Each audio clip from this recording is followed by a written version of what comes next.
নমস্কার সবাইকে। হ্যাঁ জানি এই ভিডিওটা পোস্ট করতে অনেকটা টাইম লেগেছে।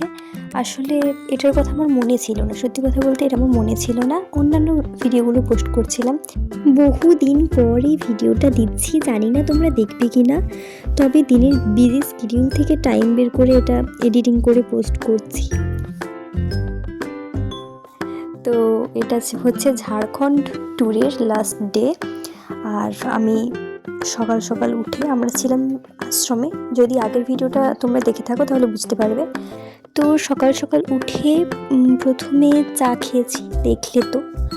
আর ব্রাশ করে স্নান করে চা খেয়ে রেডি হচ্ছি। আজ যাব, কোথায় যাব, যখন যাব তখন জানাবো। এখন রেডি হয়ে যাচ্ছি শ্রী শ্রী অনুকূল দেবের আশ্রমে। ভেতরটা ভিডিও করা অ্যালাউ ছিল না, আগের ভিডিওতে বলেইছি। তো যতটুকু ভিডিও করেছি, এইটা হচ্ছে বেরোনোর এক্সিট রাস্তাটা। আর এইখানে যে হরিণের মূর্তিগুলো দেখছো, ওগুলো কিছু বছর আগে আসল ছিল, এখন না থাকায় ওগুলোর মূর্তি রেখেছে। আর ওই তোমরা দেখতে পাওনি, বুঝতে পেরেছি, আমরাও ঠিক করে দেখতে পাইনি। ওখানে বিভিন্ন রকমের পাখি ছিল, তাড়াহুড়োতে আমরা সত্যি পুরোটা ঘুরতে পারিনি। আর ওই টুকটাক ওই জায়গাটা খুব ভালো লাগছিল, ভীষণ শান্ত মনোরম জায়গা। কিছুটা ঘুরে আমরা আশ্রম থেকে খাওয়া দাওয়া করে মাঝে আবার বৃষ্টিও হলো। বৃষ্টি হওয়ার পর পরিবেশটা আরও সুন্দর হয়ে যায়, আমাদের ঘুরতে আরও ভালো লাগে। আসলে এটা গরমের সময় তো, তাই আর কি পোস্ট করছি শীতের সময়। তো এটা হচ্ছে তপবন। হ্যাঁ, এখানেই ঋষি বাল্মীকি ধ্যান করতেন ও মাতা সীতা শ্রীরামকে নিয়ে কিছু বছর এখানে কাটিয়েছিলেন। আর জায়গাটা ভীষণ ব্যবসা ভিত্তিক হয়ে গেছে, যেটা দেখে আমাদের সবারই খুব খারাপ লাগলো। যেইখানেই যাচ্ছি সবাই ধরিয়ে দিচ্ছে প্রসাদ, সেটা নিয়েই যেতে হবে।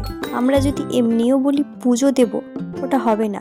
ওদের মানে একটা ওইখানের একটা নিয়ম হয়ে গেছে। ফটোগ্রাফাররা জোর করছেন ছবি তুলতে, আমরা তুলেওছি একটা। তারপর আমরা চলে এসেছি ত্রিকুট পাহাড়ে। এটা কোনো পার্টিকুলার দেবতার মন্দির নয়, এখানে রয়েছে অনেকগুলো ঠাকুরের মন্দির। তো এখানে না ভীষণ বানর ছিল, যার জন্য আমি ফোনটা বের করতেই পারিনি। আর এই যে তো দেখতে পাচ্ছেন, সমস্ত জায়গার একই কাণ্ড, মানে ঠাকুরের নামে কীভাবে লুটপাট করছে আর কি। কয়েকটা ইয়েতে মন্দিরে ভিডিও করে আমরা এখান থেকে দেখে এসেছি। অনেকগুলোই দেখেছি, তবে সবগুলোর ভিডিও ফুটেজ নিতে পারিনি। এইটা হচ্ছে একদম ওপরের আমাদের বজরংবলী, আমরা যাকে হনুমান বলি, সেই মন্দির। মন্দিরের থেকে আমার বেশি ভালো লেগেছে সাইডের ভিউটা।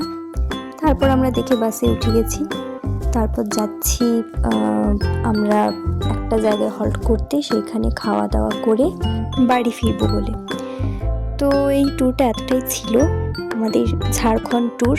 পরের দিন সকাল হলেই আমরা পৌঁছে যাব। এই হচ্ছে ভোরের দৃশ্য। খুব একটা আমি ভোরে উঠি না, তবে এই দৃশ্যটা ওই দিন ভোরে আমার খুব ভালো লেগেছিল। তো পরের কোনো ভিডিওতে আবার দেখা হচ্ছে। নমস্কার।